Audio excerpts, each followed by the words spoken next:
This is Mumia Abu Jamal, and you're listening to the Ralph Nader Radio Hour. Enjoy. Stand up, you've been sitting way too long. Welcome to the Ralph Nader Radio Hour. My name is Steve Skrovan, along with my co-host David Feldman. Hello, David. Good morning. And our producer, Hannah Feldman. Hello, Hannah. Hello, Steve. And the man of the hour, Ralph Nader. Hello, Ralph. Hello, everybody. On today's program, we'll welcome Omer Bartov, professor of Holocaust and Genocide Studies at Brown University. In a recent New York Times op-ed, Professor Bartov, who grew up in a Zionist home, lived the first half of his life in Israel, served in the Israeli Defense Force as a soldier and officer, and spent most of his career researching and writing on war crimes and the Holocaust, he reached what he calls a quote-unquote painful conclusion. The state of Israel is committing genocide. We'll speak to Professor Bartov about the historical roots of today's violence in Israel and the other occupied territories, how Zionism transformed from a movement that sought to emancipate European Jewry from oppression into a state ideology of ethno-nationalism, and how a state founded in the immediate aftermath of the Holocaust stands credibly accused of perpetrating large-scale war crimes. We will also mark the passing of the late, great journalist from the Washington Post, Morton Mintz.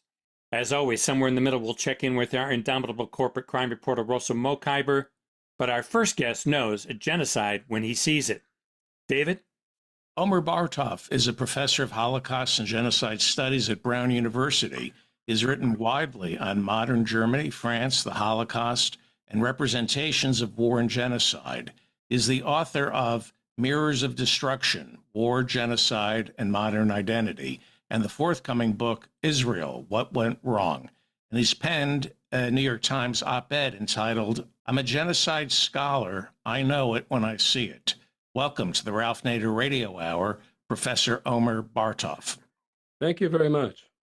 And our listeners should know, Professor Bartov, that you grew up in Israel and you served 4 years in the Israeli army before you came to the United States. So you're well versed in that society's sociology and history. Right after Professor Bartov's long op-ed in the New York Times, Bret Stephens, who's a columnist, former editor of the Jerusalem Post, and a very, very fervent supporter of anything the Israeli government does, reflecting AIPAC and other similar lobbies in the U.S., he stated the following: if the Israeli government's intentions and actions are truly genocidal, if it is so malevolent that it is committed to the annihilation of Gazans, why hasn't it been more methodical and vastly more deadly? Why not say hundreds of thousands of deaths, as opposed to nearly 60,000 that Gaza's Hamas-run health ministry has cited in nearly 2 years of war, end quote. And that's what happens in trying to diminish the designation of genocide. Now, can you react to this vast undercount problem?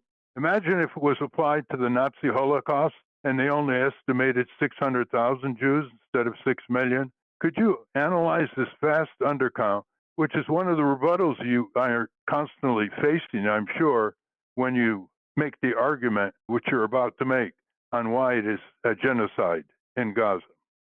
Well, thank you. And look, genocide is not simply killing large numbers of people. You can actually kill large numbers of people and it won't be a genocide. It might be a crime against humanity. It might be massive war crimes, but it won't be a genocide. So in order to identify genocide, you need two elements. As the definition says, it has to be actions carried out with the intent of destroying a particular group, an ethnic or national or religious or racial group, in whole or in part, as such. And then there are various subsections to that. Some of them include killing, but it's not only killing. It could be, for instance, creating conditions which would make it impossible for that population to survive. It can be creating conditions which greatly hamper the fertility of that group. And those do not necessarily entail killing. What you have to show is that when people are subjected to violence, including killing, the overriding intent of that is to destroy the group as a group so that it would never be able to reconstitute itself, even if large numbers of people from that group still survive. So that's one thing. And that's why when people say, like Bret Stephens did, well, if it's only 60,000 or maybe 100,000, that's not enough. If it were a million, then we could call it genocide. So that's not how you identify genocide, first of all. Now, secondly, on the numbers, look, I mean, one problem we have, of course, is that there's no international media. There's no one on the ground but the IDF, Al Jazeera as journalists, and many of them have been killed, and Hamas and the Ministry of Health there. From experience, we can say that the Ministry of Health in Gaza is actually very conservative in its counts and tries to document every death that it can. And by and large, it has done so successfully. So when we talk now about 60,000, then we are talking about what the Ministry of Health has identified and has been able to register. That does not mean that there are not large numbers of people who are directly killed, including people who are buried under the rubble. Now, the number of 10,000 was used already a year ago. Obviously, the number is much higher by now, but we don't know what it is. Some estimate maybe 14,000, but no one actually knows how much. Now, then you have large numbers of people who have died, so to speak, indirectly. When you have a population that was weakened even before the war began because there was substantial lack of food, certainly healthy food, in Gaza long before the October 7th and then the assault by the I.D.F. And they have no hospitals, they have no health care, they're undernourished. You can expect that the death rate has grown substantially, as indeed it has. So we don't know exactly. This is an estimate. The estimates that I've seen range up to about 100,000 of people who either died directly from military action or died because they were chronically ill, they could not receive any health service, or because of the conditions on the ground. Now, to that, you have to add a whole lot of other things that have not been spoken about until this report by B'Tselem, by the Israeli NGO, came out yesterday. I've been reading drafts of it now for quite a while. And some of these numbers are really staggering. So, as I wrote already, Gaza has the distinction of having the largest number of children missing limbs per capita in the world. And many of those have been amputated, of course, without any medication. We have 40,000 children in Gaza who lost one or both parents. So this is described now as the greatest orphan crisis in modern history. We have 41% of the families who are caring for children who are not their own, 14,000 women who lost their husbands, 1 of 5 babies who were born immaturely or underweight, and of course, many of them will die because there's no medical services anymore, and miscarriages rising 300% since October 23rd, all of which would come under subsection D of the Genocide Convention, which speaks about imposing measures intended to prevent births within the group. So in that sense, we will probably not know the precise numbers, and there may be an argument as to whether it's 5% of the population or much higher than that. And right now, we are facing a huge crisis in terms of starvation, that even if there were massive supplies of food now, they have to not only continue, but be accompanied also by a great deal of medical support. So we don't know what the numbers precisely are, but clearly, A, this comes under the definition of genocide, and B, the human toll, both in lives and, of course, children who will never recover, a whole generation of children who make up half of the population of Gaza, who will never recover from the physical and the psychological impact of this war for the rest of their lives. This is an absolute catastrophe and simply cannot be described as anything but a genocidal campaign. On that point, a British civic group last year did a survey with a group in Gaza of Palestinian children, and it was really heartbreaking. 49% of the children in Palestine said they wanted to die, and 96% said they believed they soon would be killed, and that was a year ago. So in terms of the impact, that survey is very, very compelling. How do you answer the comment? Let's just use the words mass murder, mass obliteration, because if you use the word genocide, you get caught in illegal nitpicking controversy. How would you answer that?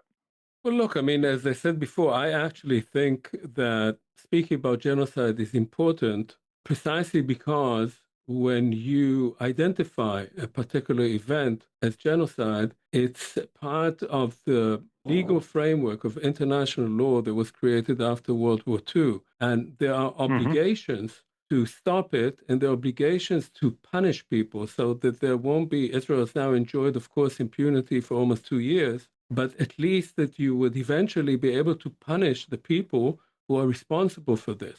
So I think it is important to use that term, and I would not discard it, but that does not mean that this kind of, as you say, of nitpicking should distract us from the actual horrors of what is happening.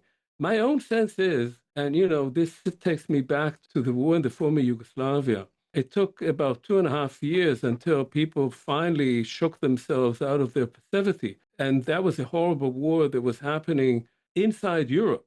The first mass killing in Europe since World War II, within Europe. And what shook people up eventually were photographs of prisoners, of Bosniak prisoners behind barbed wire who looked like concentration camp survivors because they had been actually held in concentration camps there. And I think that what has happened now over the last few days, that there is more attention to what is happening in Gaza, is not really about the numbers, but it's because of the images that are coming out now of children. And this is a genocide that is broadcast over people's phones. You receive it live. And those images of emaciated children or dead children who have obviously been starved systematically, because this starvation policy started at the very beginning. On the first day after October 7th, the Israeli Minister of Defense, Yoav Gallant, said they will have no water, they will have no food, they will have no power. They are human animals and they will be treated as such. That was said then, so that was a consistent policy of starving the population. And now when these images are coming out, I think finally perhaps there will be some pressure on governments to act. But up to now, and that's to me at least, part of the catastrophe that we are watching, that we have seen what is going on, whether the number is 100,000 or 200,000, we have seen the destruction of an entire area of thousands and thousands of people, and countries have done nothing. Israel is acting with total impunity. I published an op-ed in the New York Times on this in November 2023, and I said there were war crimes, clearly, crimes against humanity, and this will become genocide if it's not stopped. And the Biden administration at the time did nothing.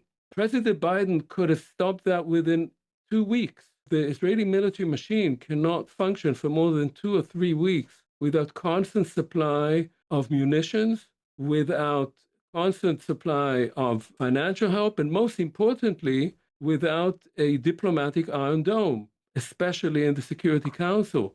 And America has facilitated that and has become complicit in what we are seeing happening. And of course, it's not the United States is the most important player in this, but Germany is supplying between 20 and to 30% of arms to Israel. The Israeli Navy is made in Germany. And Germany has actually said that it would go against South Africa in the International Court of Justice on finding whether this is a genocide or not. And so what we have is extraordinary complicity of all the countries that had vowed after World War II to be the main protectors of human rights and international law. This hopefully will change, because if it doesn't, then what it means is that every rogue state around the world will say, if the Israelis could get away with it, why can't we? We're talking to Professor Omer Bartov of Brown University, a globally recognized expert on genocide. I want to bring up the longtime immunity of criticism of the Israeli government, and I emphasize the government, as invoking charges, frivolous charges of anti-Semitism. Tell us about this frivolous use, which a lot of Jewish groups have objected to, of the accusation anti-Semitism as a vanguard probe into these universities to basically suppress the independence of these universities and the integrity of the academic world.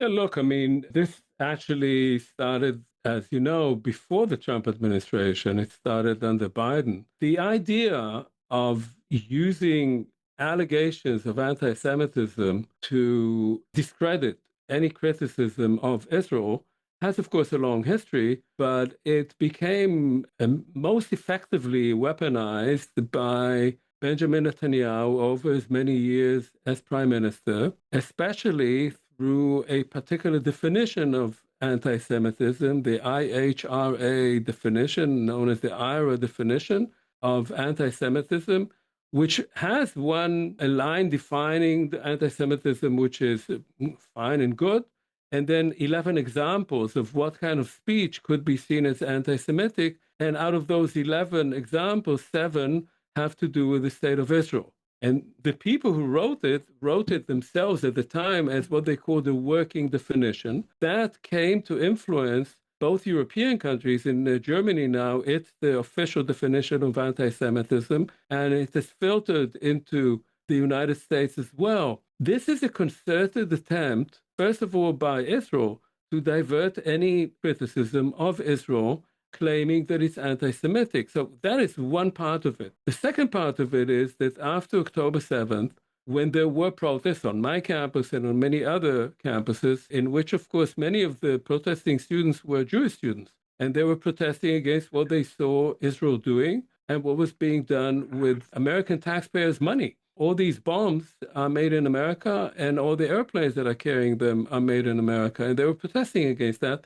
That they were then charged with anti-Semitism, and that campaign was very successful. You may remember that President Biden made a speech in which he said there's a huge rise in anti-Semitism and we have to shut it down. Universities, under pressure both from their donors and from the government, acted directly against their students, brought in the police, and shut it down. And what is dangerous about this, to my mind, first of all, of course, it's shutting down any criticism of Israel. But secondly, of course, it's a technique that you can use allegations of anti-Semitism to shut down anything at all, any opinion that the university administration or its donors or the government does not agree with. It's a use of allegations of anti-Semitism to create a new kind of McCarthyism. And the result of this, among other things, will be not only the silencing of critical speech on whichever issue, and as you say, also of the government intervening in the affairs of universities,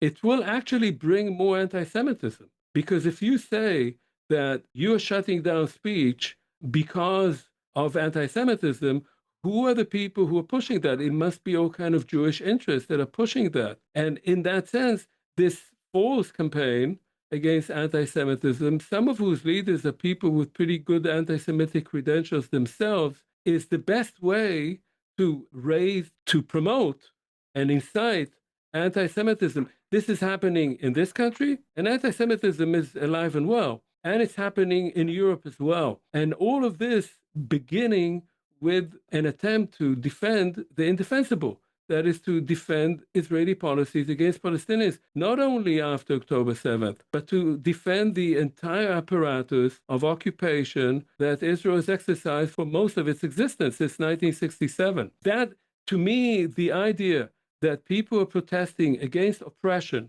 of others are themselves then accused of being anti-Semitic is the most cynical way of shutting down criticism of what has to be done away with, that is Israel's policies of oppression and occupation, which is also bringing down that country itself, which is actually eventually will bring Israel to become a pariah state that will not be viable in the long run. And that point was made in an open letter by 6 prominent Israelis to the U.S. Congress on June 26, 2024, calling on Congress to disinvite Netanyahu from his approaching speech at a joint session of Congress. That included Ehud Barak, the famous Israeli writer David Grossman, Nobel Prize winner in chemistry, scientist, and others. And they make the point you make with great detail on how it is devastating what is left of democratic traditions in Israel. And it's only fair to say that the opposition to Netanyahu is increasing. A former defense minister accused him of, quote, killing babies as a hobby, end quote. And now we have Standing Together, whose leader we had on this program, of Jewish and Arab Israelis. Gatherings are getting much and much bigger. They're filling large auditoriums and large marches.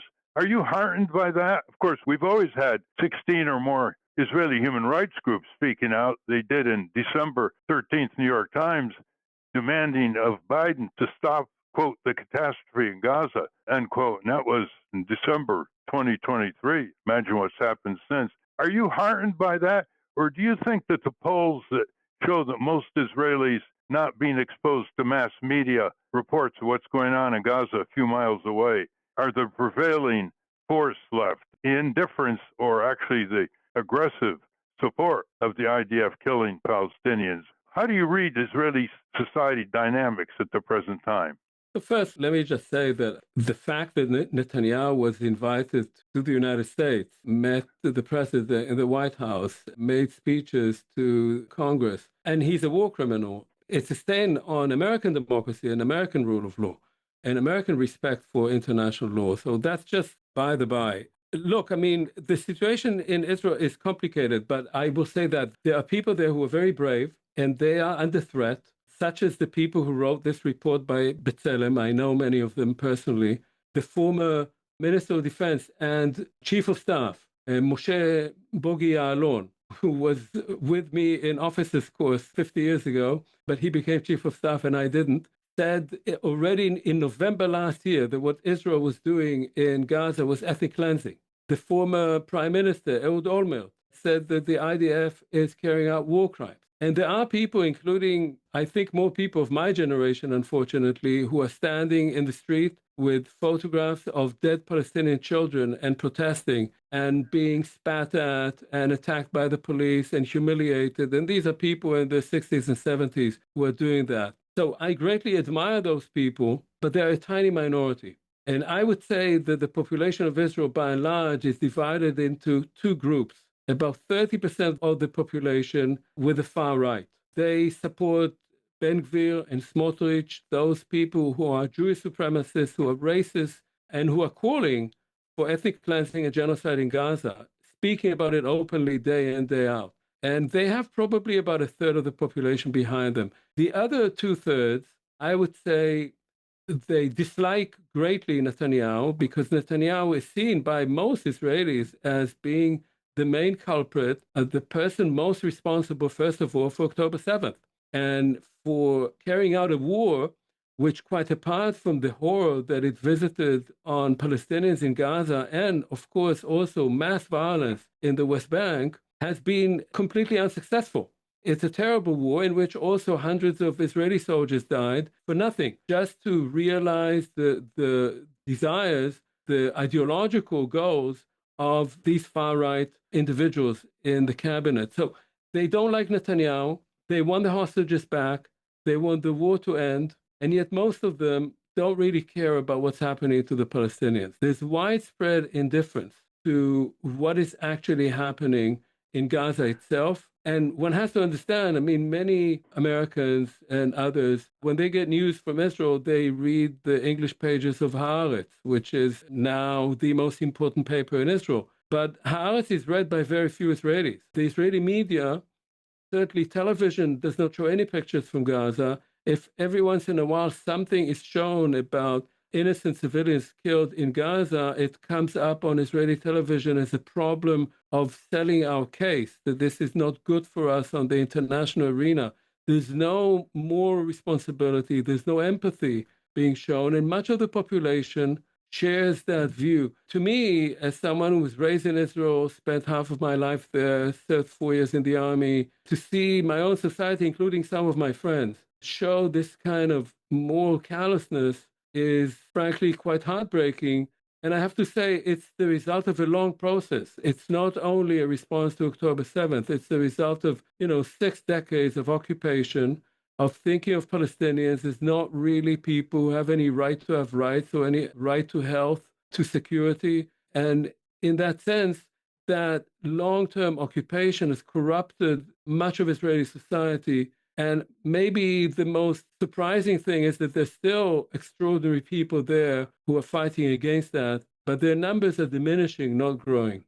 Well, I want to pick up on a point you made holding Netanyahu having some responsibility for October 7th is he did brag in previous years of supporting Hamas and facilitating the funding of Hamas because Hamas is against the two-state solution. He bragged about that in 2019 at a meeting of his Likud party, for example. And mysterious collapse of the most sophisticated border security apparatus in the world, including ignoring the human intelligence of informants, spies, and the spotters is 20-year-old Israeli women soldiers warning there's something going on here, the maneuvers they spotted. All this was ignored, and Netanyahu certainly got away with it. It all started with either a massive blunder by the Netanyahu regime or an entrapment to save his job and distract attention, entrapment of Hamas, who fell right into the trap. And of course, he's opposed an official investigation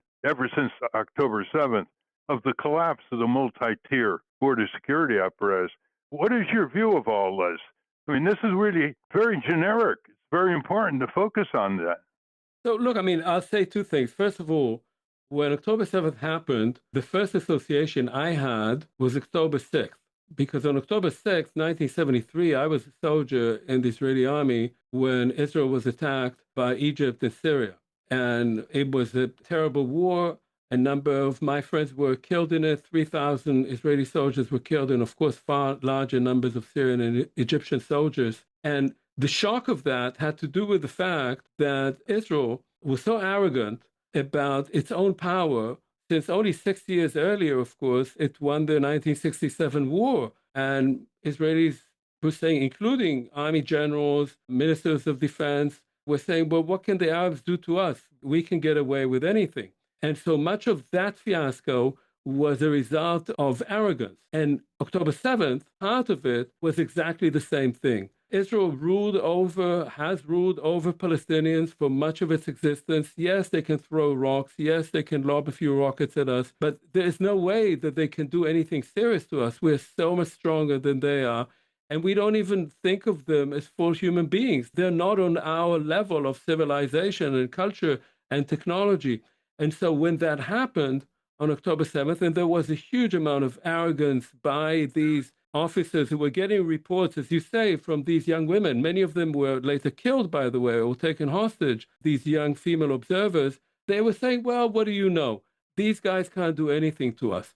But there is a more important element here, apart from this sort of where does the fiasco come from and this arrogance of power. And that is that, as you say, Netanyahu and Smotrich spoke openly. Smotrich made a speech in 2015 openly about Hamas as being an asset. They liked Hamas. Netanyahu, of course, actually appealed to Qatar to send money to Hamas, which then Israelis brought to Gaza in money bags, cash, millions and millions of dollars in cash to Hamas to make it viable in Gaza, because for Israel, as Netanyahu saw it, Hamas was the best thing that could happen, because everybody talked about Hamas as a terrorist organization, as a fundamentalist organization, an organization sworn to the destruction of Israel. And that's great, because then he doesn't have to talk with Palestinians. The Palestinian Authority in the West Bank is corrupt, is weak, the way Netanyahu wanted it to be. So that's not really a partner. It can't do anything. And Hamas, which had more power, you could say, well, we can't speak with them. Now, all of that blew up, this notion that Netanyahu had that we can manage the occupation. That's what he sold to the Israeli public and to the rest of the world. The occupation was not even an issue in election campaigns in Israel for years. No one spoke about it. And then all of that blew up on October 7th. And the problem is now what? Because the reason that the war is continuing, and it's not a war, of course, it stopped being a war at the latest in May of 2024. It's a demolition of Gaza. But the reason that it's continuing is that Netanyahu will not come up with any political alternative to it. If he destroys Hamas, who is he going to deal with in Gaza? The only alternative to that is the Palestinian Authority. If you have the Palestinian Authority in Gaza, then there is again a unified leadership of Palestinians in the West Bank and in Gaza, and then you can deal with them about what? About putting an end to this conflict, which of course is another euphemism. It's not a conflict, it's an Israeli occupation of Palestinians. That's the way you can start finding a way for these 7 million Palestinians and 7 million Jews to share that space. But he does not want that. So he needs Hamas to be there while at the same time proclaiming that he needs a final absolute victory over Hamas. That's why this war is continuing until someone, meaning the United States, intervenes and stops it. Let's talk about the United States briefly. Congress and the White House. Since 1948, leading Israeli peace advocates and later leading Palestinian peace advocates, often connected with one another, they've never been invited, not once, to testify before the House Armed Services and Foreign Relations Committee and the counterpart in the Senate. And that's due to the blockage of groups like AIPAC, who so dominate Congress in so many ways. Wouldn't you think a good approach, given the shifting of public opinion in the United States, including American Jews, against the Netanyahu regime and what the White House has been backing in so many ways that you just mentioned earlier, don't you think that would begin to break the ice if we could get these leading advocates, some of them former ministers, former generals, former heads of the Israeli FBI and CIA, former mayors of Haifa, leading intellectuals, if we can get them to Congress, AIPAC couldn't stop that. With all their power, they couldn't stop that. So what is your view on turning around the U.S. Congress and the White House and bridging this gap between growing public opinion in the favor of the proper U.S. policies over there? Well, look, I mean, you know American politics better than I do. I'd say, first of all, from your mouth to God, I wish it happened. I'll say this. Clearly, there is a shift in public opinion. It's happening in this country. The very obvious polls, not only among Democrats, but among Republicans, the shift may be for different reasons. The shift in public opinion vis-a-vis Israel is substantial and is growing. And I think, you know, Israel worked for decades to establish itself as a major political player in America, not only in politics, in technology, in education, in finance, and so forth. And what is happening now is very rapidly eroding that. But that won't happen from one day to the next. It's, by the way, happening in other countries. In Germany, whose government is still very pro-Israel, public opinion has changed, and it will gradually seep up and change politics in Europe too. So I think this is happening, but what you say about people who need to be brought to the United States, to Congress, to the administration, who think differently, or even people who are in this country, who have a different view, the fact that they're not there, I was trying to understand why Biden made so many wrong decisions regarding Israel when he could have stopped everything in December 2023, and it would have even been good domestically for him, even just from a political point of view. Who were his advisors? Who was giving him that advice? And it appears that these were people who were influenced by Israeli politics, who appear to be kind of liberal here, but in terms of their views on Israel, national Zionists. And that has to change. You don't need anti-Zionists there. People who understand Israeli politics, who understand Israel from within, but do not reflect the opinions of the Israeli right. And they seem to be completely absent from any positions of advice to power in this country. That hopefully will also change, and maybe sooner than public opinion beginning to surface to the corridors of power. Listening to you, Professor Bartov, we're talking with Omer Bartov, globally recognized scholar on genocide, professor at Brown University, author of books and new ones coming out. Listening to you reminds me of Aristotle's insight when he said, quote, "Courage is the first of human qualities because it is the quality which guarantees the others," end quote. Something members of Congress, many of whom despise AIPAC privately, but do AIPAC's bidding, should digest and absorb. We're lacking in political courage here. And you have great political courage, because I'm sure you're getting a lot of pushback and a lot of criticism for the principled and scholarly stance that you've taken. Is that correct? Yeah, I'm getting some, but I have to say, you know, people have written me, and I found it very moving, saying that what I published in the Times last week was important for them because I articulated for them what they did not know how to articulate, and I made it possible for them to make a stand as well. And that was my hope. And I tried to be as balanced and judicious and careful and empirical as I could. And yes, so I'm told that I'm a capo and that I'm a Hamas supporter and that I'm a self-hating Jew and all kinds of things. But that doesn't really matter to me at all. I'm much more interested in people who feel that they now can stand up and show it's not even a matter of courage, but just speak out and join those who are trying to stop what is obviously a public atrocity that is just heartbreaking. It's just impossible to watch how this is happening day in, day out, and no one is doing anything about it. Before we conclude, please indulge us, Professor Bartov. And Steve, I know you're bursting to ask Professor a question along with David and Hannah. Yes, Professor Bartov, how did your experience as an officer in the I.D.F. color your view of what's going on in Israel in general and in particular now? Yeah, it's a good question. Look, I mean, the I.D.F. that I served in was a very, very different army from what it is today. And there are various ways of thinking about it. Of course, it's behaving very differently.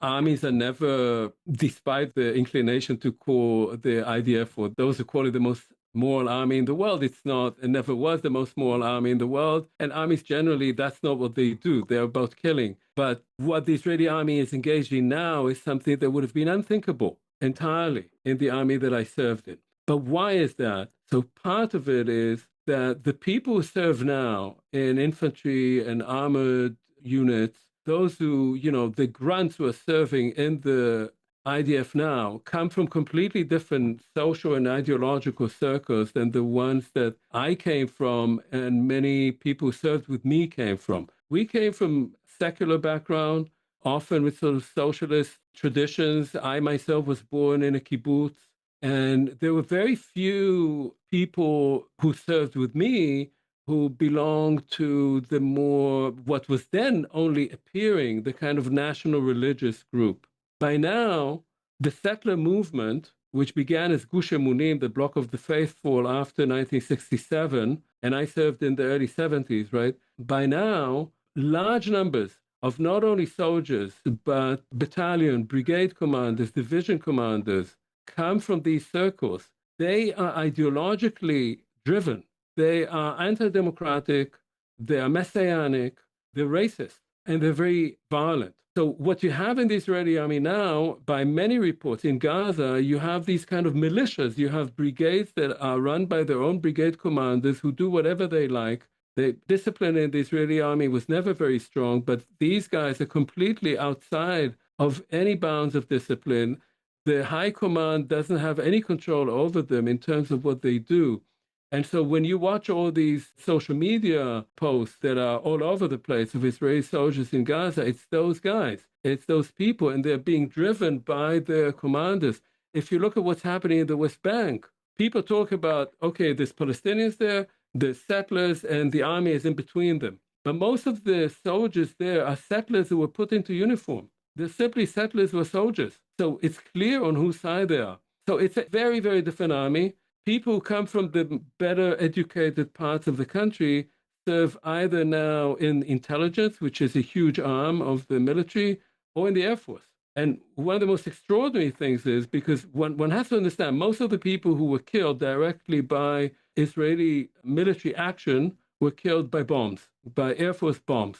And those are dropped by these same pilots who, in the period before the war, when there was massive protest in Israel against the judicial coup, this attempt by the government to weaken the Supreme Court and strengthen the executive, they were demonstrating. Those reserve pilots were saying, we won't fly anymore if you undermine Israeli democracy. After October 7th, they've been sitting in their cockpits and dropping 2,000-pound bombs and destroying Gaza. So that's a completely different army. It's not what I'm used to. And I have to say, that's why I raised the name of Bogi Ya'alon. This man, who was Minister of Defense under Netanyahu and came from a kibbutz and became then a very hard right, sort of very strong right-wing man, has been speaking about the army as a completely different army from the one he knew. And he and I were in the same army when we were young. That's a reflection of a change in Israeli society, because the army in many ways, of course, reflects Israeli society as a whole. And that too, I have to say, it has to do in large part with the fact that if you occupy people for decades, it corrupts you. You dehumanize them, and you become dehumanized as a result of that. Well, that touches on all the 10 to 15,000 Palestinian prisoners, most of them arrested without cause in Israeli prisons, as well as a story that hasn't been written, which is the 20% of the Israeli population are Israeli Arabs, and many of them are doctors and pharmacists. And I mean, that's sort of a positive story, even though they're second-class citizens in many ways, can't get mortgages from banks. But that's for another time. David Feldman, your question? During the war in Afghanistan, our military took innocent men, labeled them enemy combatants, sent them to Gitmo. They were totally innocent, but then the logic, the rationale was, well, we can't release them now. We've turned them into terrorists. So we have to keep them there, even though they're innocent. Humanitarian City is the most underreported story in the United States. Can you tell us what Humanitarian City is? And is Netanyahu's plan to turn everybody into a quote unquote terrorist in the minds of the Israeli public, where they say, okay, these were innocent people in Gaza, but we've treated them so badly. How can they not become terrorists if we give them a country?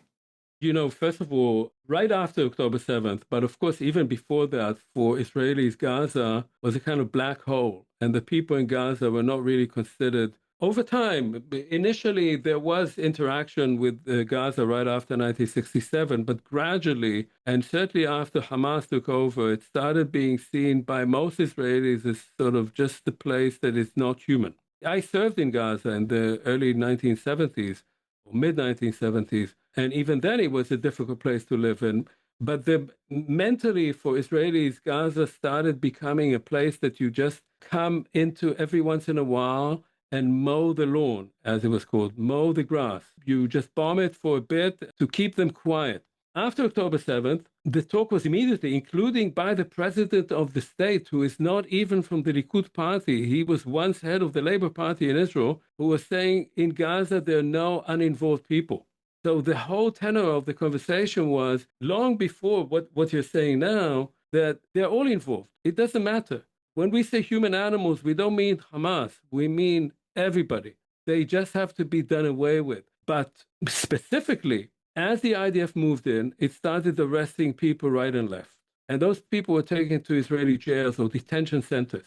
And it is clear, and you can read that now also in the report by B'Tselem from yesterday, those are torture centers. And they take people who, they don't even know if they're innocent or not. They don't care. They just pick people up and put them there, including doctors from hospitals who've been targeted, and torture them. And they just keep them there until at some point, some of them are released, partly because there's not enough room anymore. And they've never been charged with anything. And that's quite apart from what Ralph was saying earlier regarding administrative arrest, because there are thousands of people who are under administrative arrest. And administrative arrest means that you don't even know what you're charged with. You won't be told because it's a secret, and you can't defend yourself. And you can be kept ad infinitum in arrest. Now, as for what this is doing, obviously what this is creating is, as you said, this generation of people who will hopefully survive what is happening in Gaza, unless there is another horizon, unless they're told, we are going to build now a completely different society. You will have rights, you will have dignity, you will have self-rule, you will be independent. If you don't give them that, you have created now an entire generation of people who will want to kill Israelis because you killed their mothers and their sisters and their fathers and their grandparents. That's what they will want to do. So yes, Israel is and has been doing that. Look, I mean, I'll give you just an example. In 1956, Moshe Dayan, who was this heroic Israeli general with the eye patch, made a speech after one member of a kibbutz was killed in Nahal Oz, right next to Gaza. And he was killed by a couple of people who crossed over from Gaza. And he made a very famous speech. And in that speech, he said, those people who live in Gaza, that's 1956, who are all, of course, people who lived in villages and towns in southern Israel. and were expelled and became refugees and then were locked up in Gaza. Now these are their descendants, of course, the people who live there. They're all refugees from 1948, from the Nakba of 1948. He said, I know we should not blame them for wanting to kill us because they're sitting there seeing us cultivating their lands, the lands that we took from them. But his conclusion from that was that that's why we should always carry a gun, because they will always hate us. That's the kind of tragic view of history in which instead of saying, well, we did wrong, and now we have to make good, now we have to find a way to compromise, we have to find a way to share, you just know that you will always be attacked, and you will always attack back, and you will always produce more and more people who will hate you. Anna? Wouldn't you agree it's long past time we abandon the argument levied against people defending the state of Israel as a Jewish state because of the Holocaust? Seems to be based in the idea that in order to protect a group of people from ethno-nationalist violence, you must create a new ethno-nationalist state. And that seems inherently flawed. Isn't it long past time that when the question is asked, does Israel have the right to exist as a Jewish state? The answer is just no. There should not be. The ethno-nationalism is a flaw in the design. So, that's something that I suggested in the op-ed in the Times last week. I think Israel lived for decades on the credit of the Holocaust. Israel was created in the same year that the Genocide Convention was created in 1948.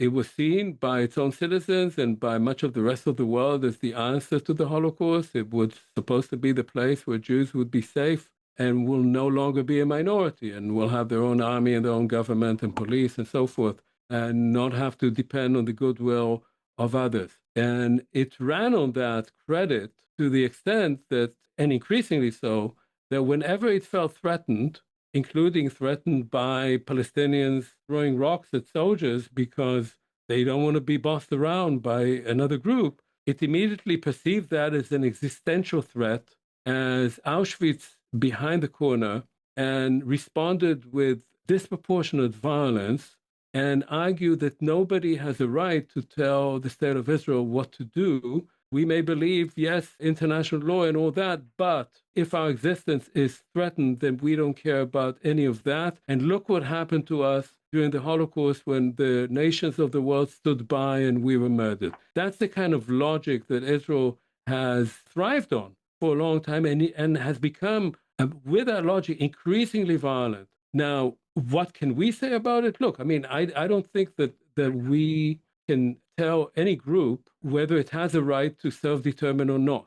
When people want to self-determine, they should be allowed to do it as long as they're not oppressing others. If they're oppressing others in doing that, then that should be stopped. I think that if Israeli citizens want to have a Jewish state of whatever type they want, a halachic state or a secular state, and it's becoming much more religious, of course, if they want that, then they can have it. What they cannot do is use Zionism and use the Holocaust as a tool and as an argument to oppress others. If they do that, then the steps have to be taken against that. There are many countries in the world that define themselves as nation states. We see that in Europe all over. Much of the rise of the right is around that. But that's not my liking. One thing that I liked about coming to this country was that it was not a country that was defined as a nation state, and it takes in people for other reasons, but they don't have to be of the same religion or the same race or the same inclinations. But there are many countries that are nation states and that define themselves that way, and whether we like it or not, that's the way it is. But what they can't do, and what Israel has done increasingly, is not agree to find a way to share that space with another people. And we now are in a situation where you have equal numbers of Jews and Palestinians. As was said here, 2 million Palestinians are Israeli citizens, and there has been a process of some kind of integration, but at the same time, Israel passed a nation-state law in 2018 that actually makes them into second-class citizens, quite apart from the fact that just on a daily basis, they never have the same rights. That has to change. That kind of Zionism that was created in Israel over years, that became a state ideology, that was transformed from a movement that was a movement of liberation and of emancipation and of humanitarianism into a racist state ideology, that has to change. If it doesn't change, it will create Israel as a full-blown apartheid state, as an authoritarian state, which it is becoming already, as a violent state, and a state that eventually will implode. A statement by Israel's prime minister in 2001 on a BBC reported, Ariel Sharon, he said, and this fortifies your point, Sharon said, quote, Israel may have the right to put others on trial, but certainly no one has the right to put the Jewish people and the state of Israel on trial, end quote. Unfortunately, we're out of time. Can you tell our listeners the title of your book that's coming out and when it's coming out?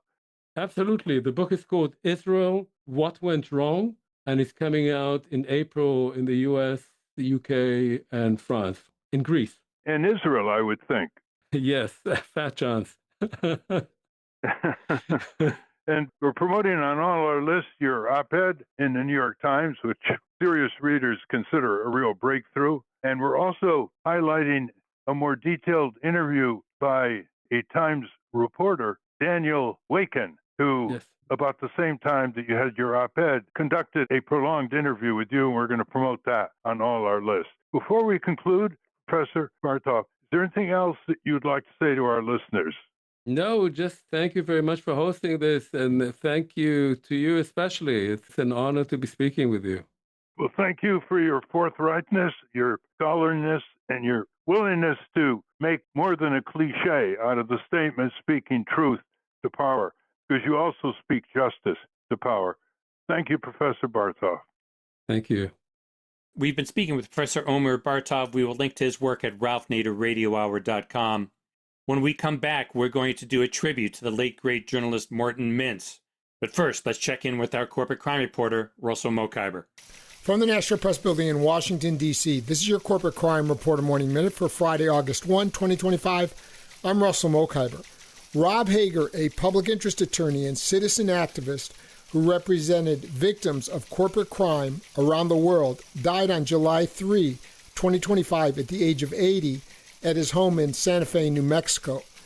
Hager worked on many high-profile corporate cases, including 3 Mile Island, Karen Silkwood, Bhopal, and Agent Orange. Hager was a public interest lawyer who lived outside of the nonprofit industrial complex. He had a laser focus on those workers and veterans and ordinary citizens under the boot of corporate power. He was in constant battle with the corporate duopoly of Democrats and Republicans that controls the judiciary in the country. He defended victims of corporate crime relentlessly, both in the judiciary and in the court of public opinion. For the Corporate Crime Reporter, I'm Russell Mokhiber. Thank you, Russell. Welcome back to the Ralph Nader Radio Hour. I'm Steve Scrovan, along with David Feldman, Hannah, and Ralph. To close out the program today, we mark the passing of legendary Washington Post reporter Morton Mintz, who back in 1966 was instrumental in exposing the attempted smear campaign by General Motors against Ralph. Here's a clip of Morton Mintz describing what happened then from the documentary An Unreasonable Man. It was February of '66, Saturday afternoon, when Ralph Nader told me he'd been followed the previous day. Well, you can't write a story saying somebody says he's being followed. There's absolutely no evidence of it. And then Larry Stern, my boss, told me that another Post reporter who has white skin and black hair had told him something very similar. I was, astonished to have this confirmation. Morton Mintz was hands down the greatest consumer reporter of his generation. He opened up one field after another because he had a special sense of newsworthiness that other reporters and editors didn't have. He opened up the coverage of the pharmaceutical industry. He opened up the coverage of the auto industry. And he did so with such formidable documentation and research that other reporters started following the same subject area. So he was a pioneer, and he opened it up. And also, he'd go around the busy newsroom, and just in his quiet voice, he would constantly fortify journalistic norms and ethics that he believes might have been slighted or violated. And he always returned calls. I had lunch with him when he was 95, and I said, Mort, journalism is different now. You call reporters, and they don't even call you back. And he looked at me totally incredulous, and he said, reporters not calling back? How do they get stories? So he was from another age, but another age that we can learn from. And I'm urging his family and his friends to establish a Morton Mintz Journalism Award so his legacy can not only be extended, but it can be dramatically informative in today's automatic knee-jerk internet journalism where civic groups don't get coverage. He covered civic groups and what they're doing in Congress to get environmental, workplace safety, and consumer protections enacted. That isn't being done anymore. He recognized that newsworthiness included the citizen community and the citizen movement. And he made a lot of members of Congress take notice and initiate hearings, which is the precursors for the great legislation in the late 1960s and early 1970s. So hats off to you, Morton Mintz. You're the gold standard. And when you started your work, we knew that no editor was going to block you and no corporate advertiser was going to intimidate you.